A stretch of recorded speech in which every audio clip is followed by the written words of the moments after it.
السلام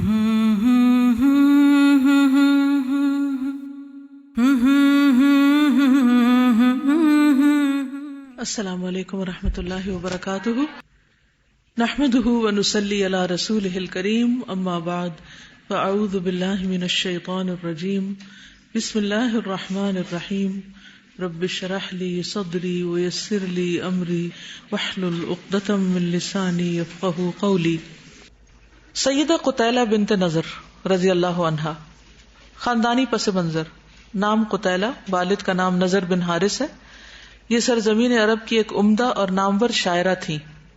کون تھی؟ پوئٹس تھیں۔ خاص طور پر انہیں مرثیہ گوئی میں بڑی مہارت حاصل تھی۔ ان کے اشعار بڑی فصاحت و بلاغت سے آراستہ ہوتے۔ یہ بڑی ذہین اور فطین اور حسین و جمیل خاتون تھی۔ ان کا والد نضر بن حارث رسول اللہ صلی اللہ علیہ وسلم کا بدترین دشمن تھا۔ وہ رسول اللہ صلی اللہ علیہ وسلم اور مسلمانوں کو ایذا دینے میں سرکشی پر اترا ہوا تھا۔ اسلام دشمنی اس کے رگ و ریشے میں رچ بس چکی تھی۔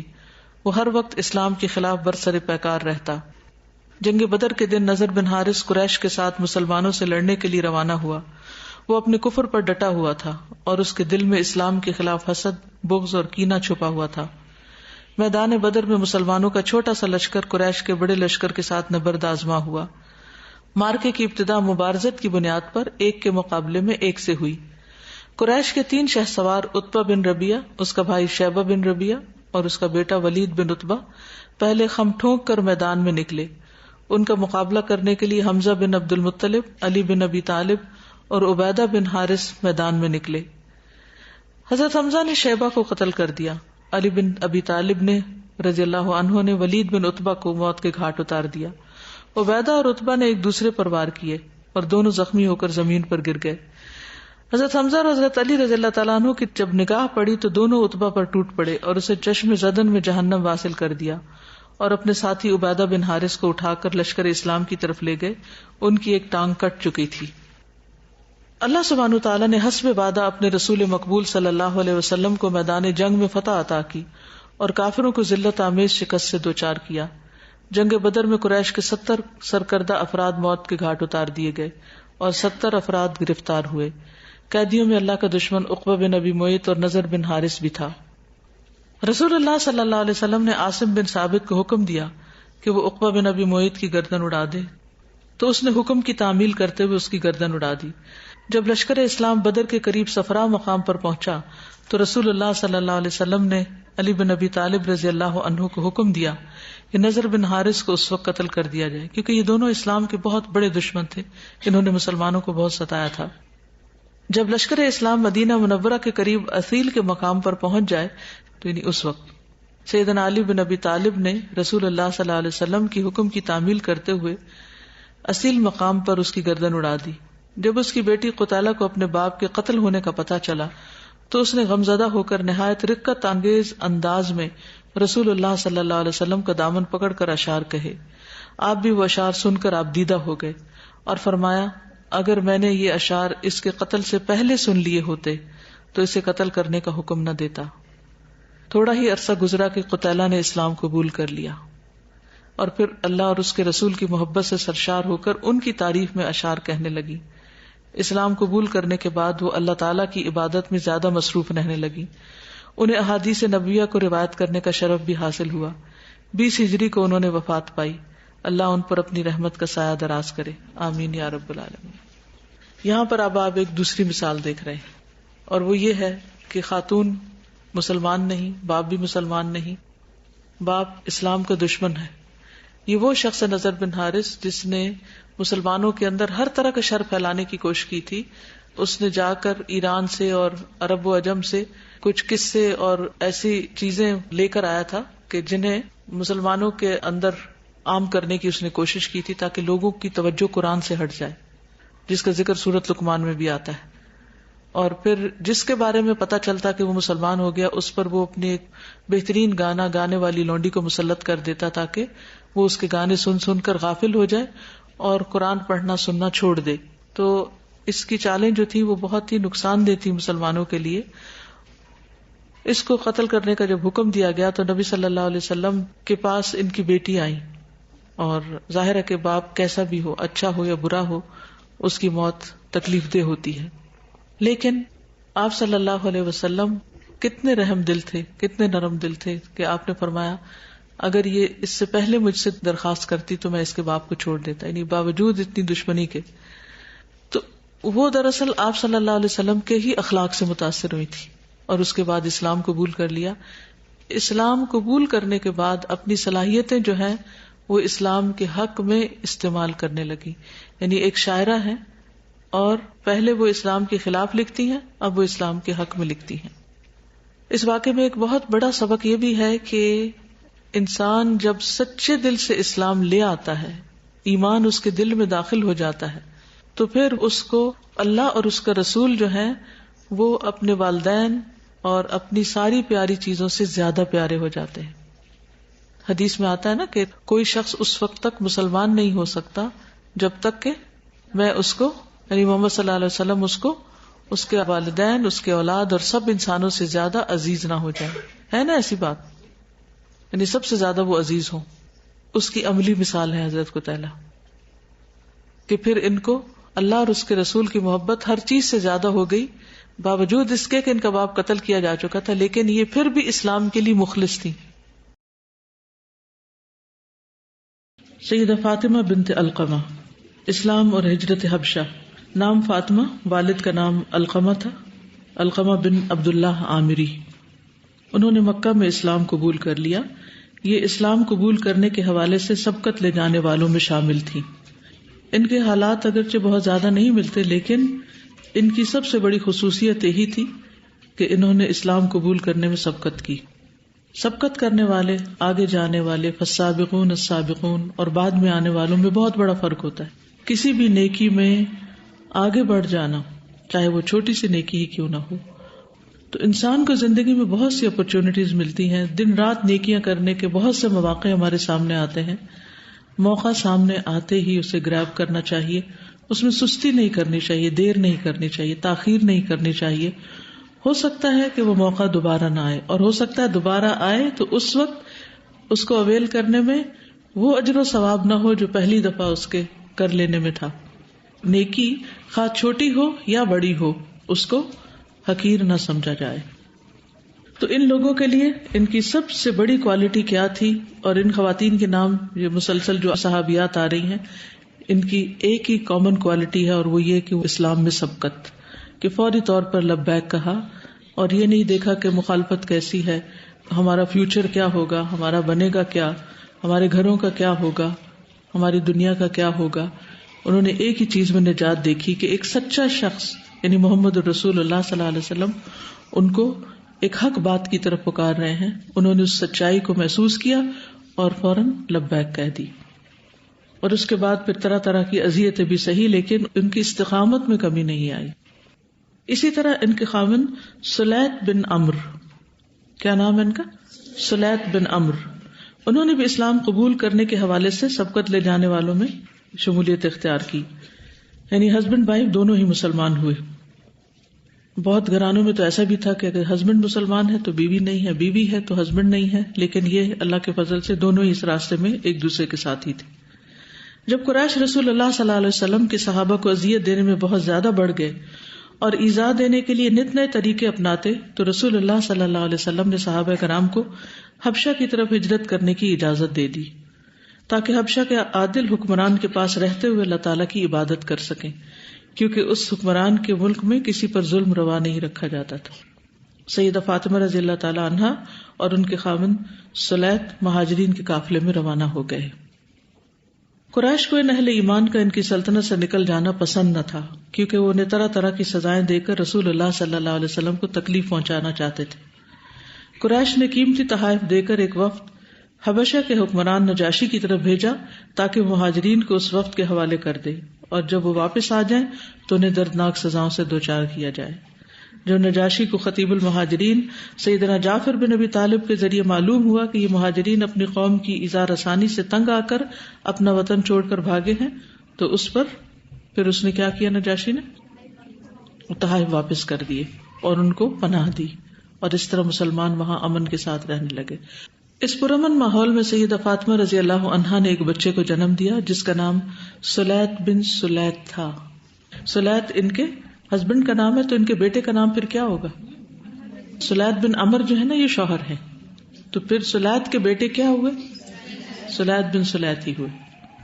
جب مہاجرین حبشہ سے مکہ واپس آئے تو نبی کریم صلی اللہ علیہ وسلم ہجرت کر کے مدینہ منورہ تشریف لے گئے تھے. مہاجرین آپ سے ملنے کے لیے مدینہ منورہ کی طرف روانہ ہوئے. جب مہاجرین مدینہ منورہ پہنچے تو انہیں پتہ چلا کہ رسول اللہ صلی اللہ علیہ وسلم فتح خیبر کے لیے جا چکے ہیں، وہ بھی آپ کے پیچھے روانہ ہو گئے. جب یہ مہاجرین خیبر پہنچے تو اللہ تعالیٰ نے لشکر اسلام کو فتح خیبر سے نواز دیا تھا. رسول اللہ صلی اللہ علیہ وسلم نے مہاجرین کو پرجوش انداز میں خوش آمدید کہا. یہ مہاجرین رسول اللہ صلی اللہ علیہ وسلم کے ساتھ مدینہ منورہ آ کر خوشگوار زندگی بسر کرنے لگے اور آپ کے علم سے فیضیاب ہونے لگے. سیدہ فاطمہ نے یہ پختہ ارادہ کر لیا تھا کہ اپنے بیٹے سلیت کے دل میں اسلام کے بنیادی مسائل جاگزیں کرے اور اس کے دل میں جہاد کی محبت سمو دے تاکہ وہ اپنے باپ کی نیابت کا حق ادا کر سکے. سیدنا سلیت بن عمر نے باقی جنگوں میں بھی حصہ لیا. پھر انہوں نے جنگ یمامہ میں شہادت پائی جس میں ان کا بیٹا بھی ان کے ساتھ شریک جنگ ہوا تھا. خلیفہ کا ان کے بیٹے کے لیے اکرام. سیدنا عمر بن خطاب کے دور میں آپ کے پاس کافی مقدار میں لباس آئے جنہیں آپ نے صحابہ میں تقسیم کر دیا. ایک بچ گیا تو سیدنا عمر نے فرمایا مجھے کوئی ایسا ساتھی بتائیں جس نے اپنے والدین کے ساتھ ہجرت کی ہو.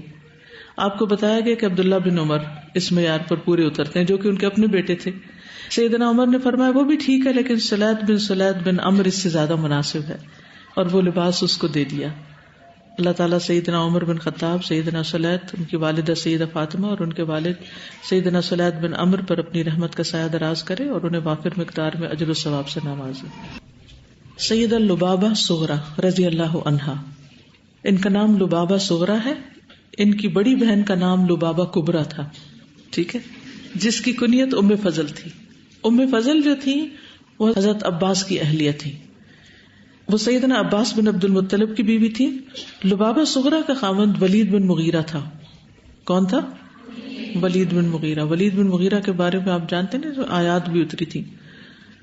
ان کا بیٹا عسکری تاریخ کا مشہور جنرل خالد بن ولید تھا. ان کی ایک اور بہن تھی جن کا نام حضرت میمونہ، جو حضور صلی اللہ علیہ وسلم کی زوجہ محترمہ بھی تھی.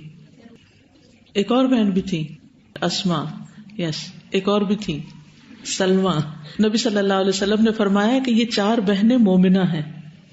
یعنی اللہ کی شان ہے نا کہ کسی کو کیسا شوہر کی رفاقت میسر آئی، کسی کو کیسے کی، لیکن یہ کہ بہنیں سب مومن تھی، سب اسلام لائیں اور سب کا ہی تاریخ میں ایک مقام ہے. لبابہ صغرا کا لقب اسما تھا، عین کے ساتھ، عین صاد الف میم حمزہ. ان کا تعلق قبیلہ قیس بن اعلان سے تھا. ان کے شوہر جو ہیں ولید بن مغیرہ، اس کے بعض روایات میں آتا ہے 10 اور بعض میں آتا ہے 13 بیٹے تھے.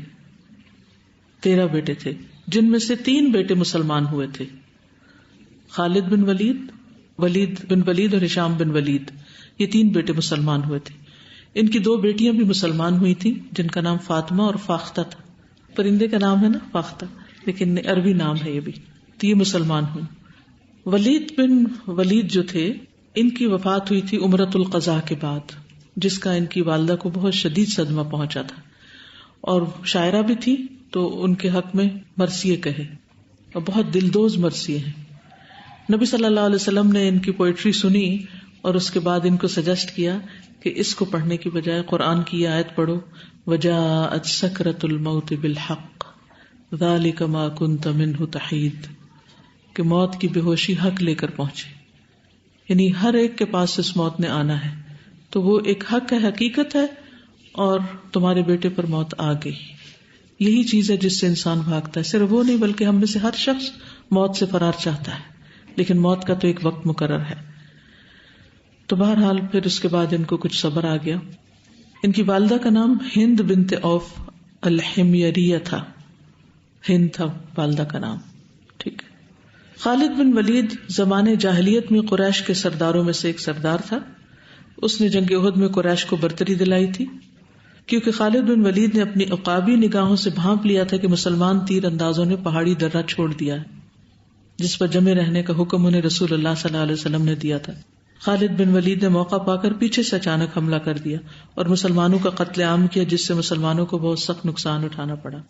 تو ویسے تو لبابہ ایک صحابیہ ہیں، لیکن ان کی ایک طرح سے جو بڑی پہچان ہے وہ اپنے بیٹے کی وجہ سے ہے، جو کہ ایک بہت تاریخ کا بہادر اور سیف اللہ کا لقب جس کو نبی صلی اللہ علیہ وسلم نے دیا تھا۔ ہند بنت عتبہ اور مشرکین کی جو خواتین جنگ میں شریک ہوئی تھی، انہوں نے شہداء کی لاشوں کا مسئلہ کرنا شروع کر دیا۔ ہند بن عتبہ نے سیدنا حمزہ کا پیٹ چاک کر دیا، ناک اور کان کاٹ دیے، اور دوسری مشرک خواتین نے بھی یہی طرز عمل اختیار کیا۔ یہ نقصان مسلمانوں کو اس بنا پر اٹھانا پڑا کہ انہوں نے رسول اللہ صلی اللہ علیہ وسلم کی حکم عدولی کی تھی، اللہ نے پھر اپنا فیصلہ مسلط کر دیا۔ حقیقت یہ ہے کہ من یطع اللہ ورسولہ فقد فاز فوزا عظیما، جو اللہ اور اس کے رسول کی اطاعت کرتا ہے وہ عظیم الشان کامیابی پاتا ہے۔ صحابہ کی کامیابیاں نبی صلی اللہ علیہ وسلم کی اطاعت میں تھی، اور آج ہمارے لیے بھی جو اطاعت کا راستہ ہے وہ کامیابی کا راستہ ہے۔ اگر ہم یہ سوچیں کہ آپ کے طریقوں کو چھوڑ کر جدید یا قدیم دور کے فلسفیوں یا مفکرین یا اوروں کے راستوں پر چلیں یا ان کی آئیڈیالوجی کو اپنائیں تو اس میں خسارہ ہی خسارہ ہے۔ فتح مکہ سے پہلے قریش کے 3 عظیم جرنیل مدینہ منورہ پہنچے۔ انہوں نے رسول اللہ صلی اللہ علیہ وسلم کے ہاتھ پر بیعت کر کے اسلام قبول کر لیا۔ وہ 3 عظیم جرنیل یہ تھے: خالد بن ولید، عمرو بن العاص، عثمان بن ابی طلحہ۔ جب وہ رسول اللہ صلی اللہ علیہ وسلم کی طرف آ رہے تھے تو آپ نے اپنے صحابہ سے فرمایا: رمتکم مکہ بافلاظ اکبادھا، مکہ نے تمہاری طرف اپنے 3 جگر گوشے پھینک دیے ہیں، یعنی 3 بڑے بڑے ذہین ترین لوگ ہیں اور جرنیل ہیں ایک طرح سے، وہ مسلمان ہونے آ رہے ہیں۔ جب وہ رسول اللہ صلی اللہ علیہ وسلم کی خدمت میں حاضر ہوئے تو سب سے پہلے خالد بن ولید نے سلام عرض کیا، پھر کہا: اشہد ان لا الہ الا اللہ وانک رسول اللہ، میں گواہی دیتا ہوں کہ اللہ کے سوا کوئی معبود حقیقی نہیں اور آپ اللہ کے رسول ہیں۔ رسول اللہ صلی اللہ علیہ وسلم نے فرمایا: تمام تعریفیں اللہ ہی کے لیے ہیں جس نے تجھے ہدایت کی، میری رائے میں آپ عقل مند تھے، مجھے امید تھی کہ تیری دانش تجھے بہتری کی طرف لے جائے گی۔ یعنی اس موقع پر آپ صلی اللہ علیہ وسلم نے یہ نہیں کہا اچھا تم اپنا پاسٹ دیکھتے ہو، تم کیا کر چکے ہو اور جنگ احد تو ہمیں بھولی نہیں، ٹھیک ہے ہونا چاہتے ہو مسلمان تو ہو جاؤ، لیکن نہیں، آپ نے ان کی اچھی کوالٹیز کو سامنے رکھ کر ان کو اپریشیٹ کیا۔ خالد بن ولید نے عرض کیا: اللہ کے رسول، میں نے حق کے خلاف بہت زیادتیاں کی، آپ اللہ تعالیٰ سے دعا کریں کہ وہ مجھے معاف کر دے۔ نبی کریم صلی اللہ علیہ وسلم نے فرمایا: ان الاسلام یجب ما قبلہ، اسلام پہلے کے گناہوں کو مٹا دیتا ہے۔ خالد بن ولید نے عرض کیا: اے اللہ کے رسول، اس کے باوجود آپ میرے لیے دعا کریں۔ تو آپ نے یہ دعا کی: اللہم اغفر لخالد بن الولید کل ما اودع فیہ من صد عن سبیلک، الہی خالد بن ولید کے ہر اس جرم کو بخش دے جس کا اس نے لوگوں کو اسلام کی راہ سے روکنے کے لیے ارتکاب کیا۔ یہ دعا کو سن کر سیدنا خالد بن ولید کو دلی خوشی اور راحت محسوس ہوئی۔ سیدنا خالد بن ولید رسول اللہ صلی اللہ علیہ وسلم کے ساتھ فتح مکہ میں شریک ہوئے۔ پھر رسول اللہ صلی اللہ علیہ وسلم نے خالد بن ولید کو عزا بت گرانے کے لیے بھیجا، یعنی ابھی حدیث الاسلام تھے، نئے مسلمان ہوئے تھے، لیکن ساتھ ہی ڈیوٹی دے دی۔ کتنا بڑا اعتماد ہے۔ تو بہترین ٹیم ورک اس وقت ڈیولپ ہو سکتا ہے جب ہم اپنے ساتھیوں پر اعتماد کریں اور ان کی کمزوریوں اور ان کی غلطیوں کو جانتے ہوئے بھی پھر ان کی حوصلہ افزائی کریں اور ان کو آگے بڑھنے کے لیے کہیں۔ یہی کامیابی کی راہ ہے، یہی سنت ہے۔ اس کے بعد سیدنا خالد بن ولید کسی جنگ سے غیر حاضر نہیں رہے، جب تک زندہ رہے جہاد کرتے رہے۔ غزوہ موتہ میں ان کا کردار بہت اعلیٰ تھا۔ کہتے ہیں کہ غزوہ موتہ میں مجھ سے 9 تلواریں ٹوٹی، 9 تلواریں انہوں نے توڑی تھی۔ وہ کہتے ہیں کہ صرف یمن کا ایک بنا ہوا چوڑے پھل کا تیغہ باقی رہ گیا تھا، باقی سب کچھ ختم ہو گیا تھا۔ یہ وہ جنگ تھی نا جس میں آپ صلی اللہ علیہ وسلم نے 3 صحابہ کو یکے بعد دیگرے امیر بنا کر بھیجا تھا۔ آپ نے فرمایا زید بن حارثہ امیر ہیں، اگر وہ شہید ہو جائیں تو جعفر ہوں گے، اور جعفر شہید ہو جائیں تو عبداللہ بن رواحہ۔ اور پھر جب تینوں لیڈر شہید ہو گئے تو یہ خود بخود آگے بڑھے تھے، انہیں کسی نے لیڈر بنایا نہیں تھا، لیکن چونکہ جنگی صلاحیت ان میں زیادہ تھی تو انہوں نے آگے بڑھ کر کمان لے لی جنگ کی، اور پھر اس کے بعد جھنڈا پکڑ لیا۔ اور آپ صلی اللہ علیہ وسلم نے ان کے بارے میں پھر فرمایا تھا کہ یہ اللہ کی تلواروں میں سے ایک تلوار ہے، اور اسی بہادری کی وجہ سے آپ صلی اللہ علیہ وسلم نے ان کو یہ لقب دیا تھا۔ انہوں نے اپنی زرہیں جو تھیں وہ اللہ کی راہ میں وقف کر رکھی تھی۔ نبی صلی اللہ علیہ وسلم نے اس معاملے میں بھی ان کی تعریف کی تھی۔ جب غزوہ حنین میں سیدنا خالد بن ولید زخمی ہو گئے تو رسول اللہ صلی اللہ علیہ وسلم نے ان کی تیمارداری کی، ان کے زخم پر دم کیا جس سے ان کو شفا مل گئی. سیدنا ابوبکر صدیق نے اپنے دور خلافت میں سیدنا خالد بن ولید کو مرتدوں کی سرکوبی کے لیے بھیجا. پھر خالد بن ولید کے لشکر کا ٹاکرا مسلمہ کذاب کے لشکر کے ساتھ ہوا اور جنگ یمامہ میں مسلمہ کذاب کے لشکر کو شکست پاش دی. اس مارکے میں مسلمہ کذاب مارا گیا. سیدنا خالد بن ولید کی عسکری زندگی میں سب سے اہم ترین مارکہ سرزمین شام میں رومی فوج کے خلاف نبرد آزمائی میں پیش آیا، جگہ موتا میں. جب سیدنا خالد بن ولید کی وفات کا وقت قریب آیا تو فرمانے لگے کہ میں نے زندگی میں سینکڑوں مارکوں میں حصہ لیا، میرے جسم کا کوئی حصہ ایسا نہیں جس پر تیر، تلوار یا نیزے کا نشان نہ لگا ہو، لیکن میں اب بستر پر اونٹ کی طرح موت کی نظر ہو رہا ہوں. بزدلوں کی آنکھوں میں نیند نہیں آتی. میرے اعمال کے پلڑے میں سب سے بھاری عمل لا الہ الا اللہ ہی ہے اور میں اسی ڈھال کی پناہ میں ہوں. اللہ خیر کرے. ٹھیک ہے، اوکے. السلام علیکم ورحمۃ اللہ وبرکاتہ.